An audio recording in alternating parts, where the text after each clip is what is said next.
There's just one thing, dude. What's that? You have to use so many cuss words. The fuck you talking about? Today we're going to focus on a wee word called FUCK! Swearing is a vital tool in the comedian's kit, but it's also divisive and often overused. So let's quickly explore how and when we should FUCK! Oh, and while this video will be focused on fuck, there will also be a sprinkling of horse shit! For good measure. Apologies in advance. Well, you gotta have an opinion. I mean, do you think that God came down from heaven and stopped? Oh, what the fuck's happening? Oh, man, shit, man.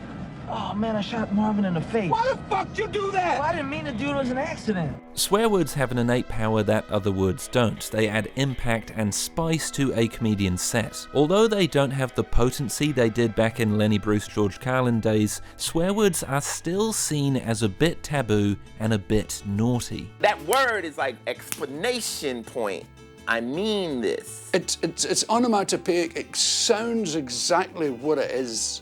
I don't think it sounds like sex. And if it does, I'm not too much interested in having sex like fuck, you know. The F word is probably the king of the swear words. It's punchy, an explosion of a word contained within the parameters of a single syllable, initiated by the panicked fluster of the fa before climaxing with the sharpness of the k. It's a sound that triggers a laughter response in the audience, and its versatility, able to go anywhere in a sentence to reinforce the impact of other words or to convey any emotion, make it handy for any situation. Rah, rah, rah, rah, rah. Oh, you guys didn't understand it. Sorry. Because it's in fucking Tiger. The F word, however, is plagued by overuse, both culturally and comedically. It's thrown around like a beach ball at one of Gordon Ramsay's pool parties. There are countless comedians who swear every other sentence. Scottish comedians take a sort of grim pride in their liberal use of language. Swearing is different in Scotland. In Scotland, the word fucking is just a warning that a noun is on its way. Swearing as a Scottish person is a lot like having a drum kit backing up your rant. It's just like, fuck, shit, fuck, shit, fuck, motherfucker, piss, pissing bastard, shit, fuck, cunt, piss. It's very rhythmic and just adds depth to the conversation. It's so fucking pathetic to be offended by swearing. It's like being allergic to water. Yeah. It's the blandest fucking thing, and you're upset by that. How do you expect me to respect any part of you as a person if a simple fucking word, not even said with malice, upsets you? Fuck off. Too many fucks? I don't know. It's kind of like all the nipples in that movie Showgirls. Halfway through, you don't even notice anymore. You just kind of get sucked into the narrative. Now look, for the most part I agree with Sloss, but I will say that swearing every other word can take the menace away from an otherwise potent tool, especially when it may not even be necessary. See for example Frank Skinner, who in 2008 conducted an experiment. What if he removed swear words entirely from his act? Would the joke still land the same? He made 3 basic discoveries. First, the crowd didn't laugh any less at the clean material. Second, people who might usually shudder at the more earthy material will accompany you much further into the mire if you're not swearing at them. Although Skinner does admit, the clean sections in my act are not over long, so it is possible that those in the crowd hungry for more adult material accepted the inoffensive stuff in the same way they're happy to watch the arrival of the pizza delivery man in a pornographic film. Fair play, Frank.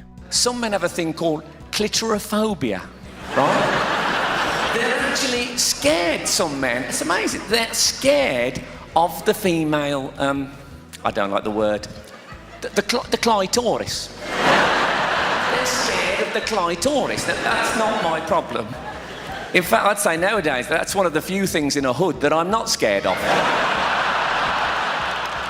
We'll come back to Skinner again later, but for now it's enough to say that keeping things clean has its benefits. The comedian can get away with more and the audience will be less on edge. Leslie Tiller was fucking murdered! Just like Tim Messenger? Yes! George Merchant? Yes! And Eve Draper? Yes! Martin Blower? No, actually. Really? 'Cause he fucking was!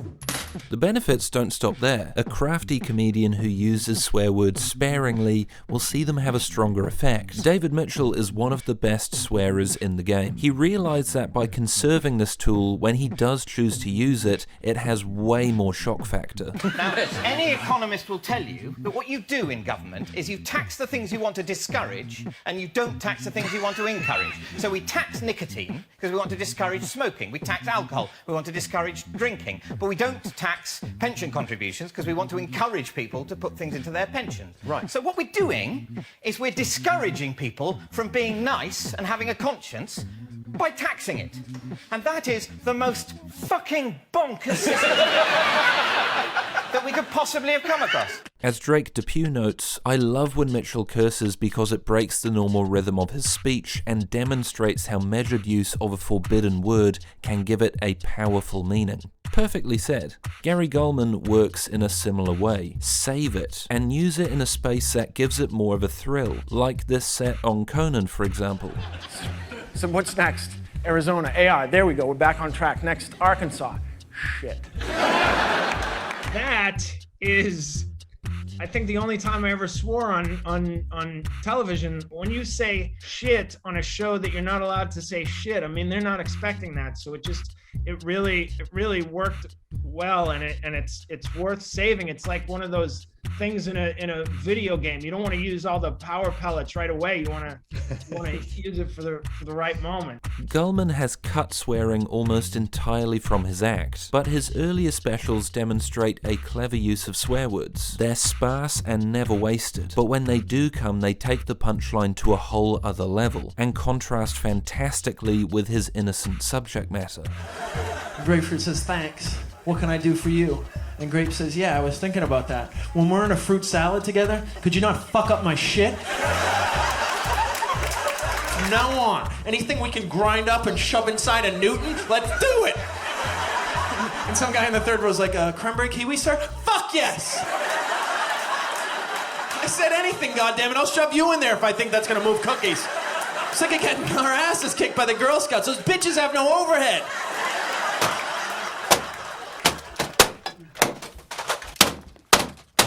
Harry. What? It's an inanimate fucking object. You're an inanimate fucking object! It's not to everyone's taste. Captain Clean Jerry Seinfeld is an outspoken critic of swearing. Well, profanity in many cases, and not all cases, but many cases, is a great shortcut. And the reason I don't use it is because I'm concerned about the joke quality suffering. I don't find the words offensive at all. I don't think the audience really finds them offensive. But when you swear in comedy, it's kind of like cutting across the infield. Yes, you do get there faster, but the idea is to go all the way around the track. To be honest, I kind of agree with him. I can think of numerous examples where a comedian has used a swear word to reinforce a weak punchline or cover a lack of material. Because you can definitely use curse words to, you know, sort of steroid up your stuff. What the fuck? What the fuck? You gotta blame the parents. You absolutely have to blame the parents. What the fuck were you thinking? Because you can definitely use curse words to, you know, sort of steroid up your stuff. You know, sort of steroid up your stuff. Sort of steroid up your stuff. You got your goddamn mind? Fuck no! Better moonwalk the fuck back down, man! Okay, maybe that was a little mean? No, it wasn't. But even great comedians do occasionally swear to make up for subpar delivery. This joke from Mitch Hedberg is a great example. Here is the first delivery of the joke. I think Pringles' initial intention was to make tennis balls. But on the day that the rubber was supposed to show up, a big truckload of potatoes arrived. And Pringles said, "What the hell? Cut them up." Note his relaxed, cool cadence. The complete U-turn of the punchline totally works with his delivery, and the rhythm of And Pringles said, "What the hell? Cut them up." Oh, it just pleases my soul. Here's the same joke again. I think Pringles' initial intention was to make tennis balls.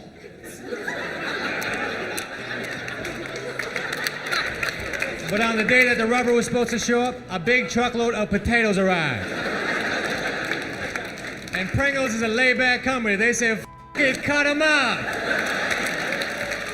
Now, the joke is still totally bulletproof and it goes down well, but I think Mitch's delivery is way worse. First, you can hear he isn't quite as settled. He's talking a little faster, his delivery a bit louder. When he hits the punchline, the energy is all wrong. Instead of that beautifully low-key rug pull, he yells it, and he uses the swear words to kick it over the top. And Pringles is a laid-back company. They said, "F it, cut 'em out." This is an example of a swear word being used almost like an emergency parachute to save a joke when the delivery isn't up to snuff. It poses an interesting question. In these situations, is the audience laughing at the joke or the novelty of the swear word? My comedy analysis tells me a joke is 95% funnier if it involves swear words. Knock, knock. Who's there? F you.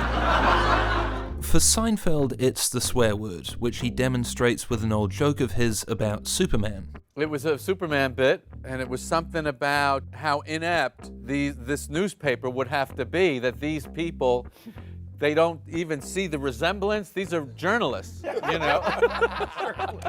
And the glasses just completely disguises this guy, and then it was something about, meantime, 2 of them are stuck in a fucking cave every week, you know? And that was the bit. And then I said, well, let me see if it works without the word. Right. And I took the word out, didn't work. And that's what bothered me. Because I felt like, well, I just gotta laugh because I said fuck in there. That's the only reason they laughed at that. That was the problem? You felt like you were cheating. Yeah. Well, it's just that you didn't find it. You didn't find the gold. Removing the swear word effectively removed the joke. The punchline dissolved, and Jerry concluded that the profanity was the source of the comedy. However, as Ricky Gervais points out, the swear word is not the source of the humour, but the emotion it conveys. But I think the interesting thing there is that they laughed at that because they saw your personality, your anger. It's the anger that makes it funny. And I love but that. I didn't know how to supplant it with something else that would communicate the anger. I didn't know how to do that. This is where we get to the root of why swearing is so effective. It intensifies our emotions. In this case, it signals to the audience how angry Jerry is. Without it, Jerry couldn't reach that same level of emotion. So he got rid of the joke, without considering that there may have been a more creative workaround. Fuck! Did you just say go fuck myself? Yes, I did. But what does this workaround look like? Well, if a swear word intensifies a joke, how can you add intensity without it? Yell or scream? Helping you gain 61 pounds is something I want to be a part of. Dad! Because for every other living thing, life ends by being eaten.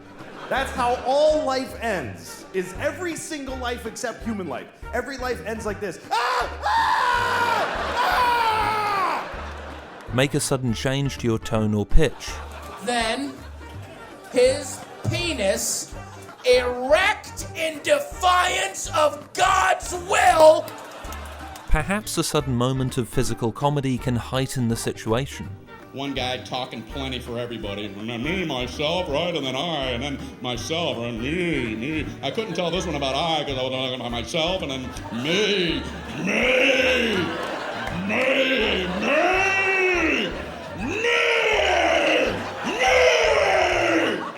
Change your point of emphasis. The swear word is gone, so slow down your delivery. Intensify the words you do have. Are there any other words with some sharp consonant sounds that you can really sink your teeth into? That's not true. I don't snore. I never snore. Really? Well, it took me 5 minutes to pull the curtains out of your mouth. Or maybe find a funnier expression altogether. Well, good day, sir. Before you could swear, that's how you would tell somebody off. I say we bring it back because I think that would really mess people up. Instead of telling them to go F themselves, just be like, Good day, sir. There's no comeback for a good day, sir.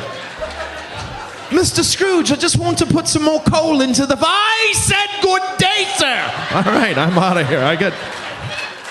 If this all sounds a bit out of your comfort zone, fair enough. No one's asking you to become squeaky clean overnight. But if you have a swear word loitering around in a joke, take it out and see where it takes you. As Goldman says, when the impact of a swear word is not significant, keep digging for something stronger. Birbiglia said, think, fuck, don't say it. Yes. This is a great note. Yes. So I think you could make it. Jimmy and Lois are in a cave somewhere. Yes, absolutely. I forgot about that. Think, fuck, don't say it. That tip, yeah. That's a good one. Yeah. Hey, you might surprise yourself and come up with a richer, more original punchline. Tell me, what do you have in the way of balloons? Well, sir, we have this model, which is red, as you see, and we also got a new line of Mylar that just give... Oh, my God! Those balloons are gauche! I'm not hosting a free-for-all for a bunch of hill people who are going to eat off the floor with their hands. Where are your elegant balloons? I didn't decollapse my opera hat for this.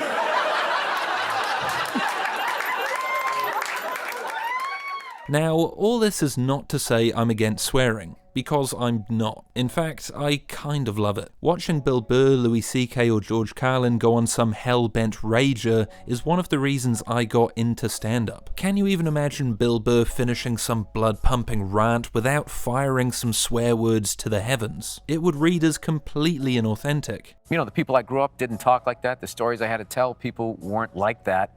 Very volatile, and they use colorful language, as they say. And I've always liked the rawness with everything, with music, with film, with comedy, of just going off. The realness of that, rather than this totally polished thing, which I completely have an appreciation for. You just keep it going around and around. So then what they do is then they try to suddenly make it your fault. Well, sir, did you know your plane was going to be late? Well, why didn't you call ahead? Well, I didn't call ahead because I was on a fucking airplane. Sir, I don't need to listen to that. Click. Fuck! And goddamn, some comedians just swear so well, I don't even care. You see, I've never found the English equivalent for fuck off. And it isn't go away. Because go away kind of dissipates, doesn't it? It goes, go away! So go away, shoo! There's no conscience, like, fuck off! And you never read, fuck off, he hinted. Sometimes a joke just needs a swear word, and it's only cheap or hacky if you think it is. As Skinner found out, my third discovery was strangely reassuring. Some jokes and one whole routine went noticeably less well sans swearing. For example, in the George Formby style song, I tried replacing the F word with the more old-fashioned blooming. But of course, the reason the F word functioned so well was because it was so very un-George Formby. The juxtaposition of a sharp-end swear word with a cheeky ukulele song was where the comedy lay. Thus, for the next gig, I reinstated the swear word. The result was even better than I'd hoped. The swear words, when they came, had a noticeably bigger impact than at previous gigs. Less truly was more. You might think that he's wicked and depraved, but think of him stuck in that fucking cave. The key word here is authenticity. When you walk on stage, how do you want the audience to see you? What kind of reaction do you want to get? What kind of comedian do you want to be? You know, I'm free to not use the F word in a joke. That doesn't mean like I'm not exercising my freedom of speech rights. This is what I want to say, and this is how I want to say it. I don't want to hit certain words that I find disproportionately get reactions. It's not that I'm against other people using those words or talking about, you know, there are plenty of comedians who work dirty who I think are fantastic, who are great. As long as it's organic to who you are, go for it, you know, but it's not organic to me. I remember my mom, when she would see me doing F's in jokes, she would say, "That's not you." And as know much what as we I call didn't that. want her to be right, she was right. Swear words are commonplace, but they can still have meaning, so don't use them automatically. Think about how and why you swear, and if you do swear, use them in the moments when they have the most effect, or when no other word will do. As Skinner says, I don't want to sound like a grumpy old stand-up, but some comics use swearing like a kid uses tomato ketchup. It's lovely, but you don't want to plaster every meal with it. I want swearing to be carefully nurtured and protected. It's surprising how few swear words justify their presence. Those that do should be fought for to the death. Guilty, I support Reading. No, you don't support them. When did you last go to them? Nah, I support football more than him. Yeah, well, I'm more of a rugby man, I don't. Admits it. So, no dog with you today, David? Oh, do you not see her? She just left. Chris, yeah. why don't you fuck off?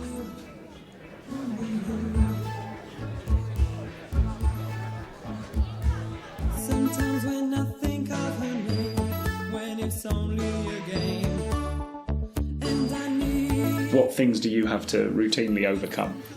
Well, doing new stuff, swearing a lot, swearing too much through nerves. Got to nip that in the bud. Yeah, true. Because swearing is really funny in the right place. I've got a really good punchline that's for fuck's sake at the moment, and I'm trying to change it to for Christ's sake, and it's just not as funny, but I have to. It's hard, isn't it? I've got a bit where the swearing isn't even part of the it's not even that. I say the word broom, and it works. If I say fucking broom, it flies. Hi guys, welcome to our little home. We're very happy together, aren't we, Greg? Get your fucking hands up. Before the...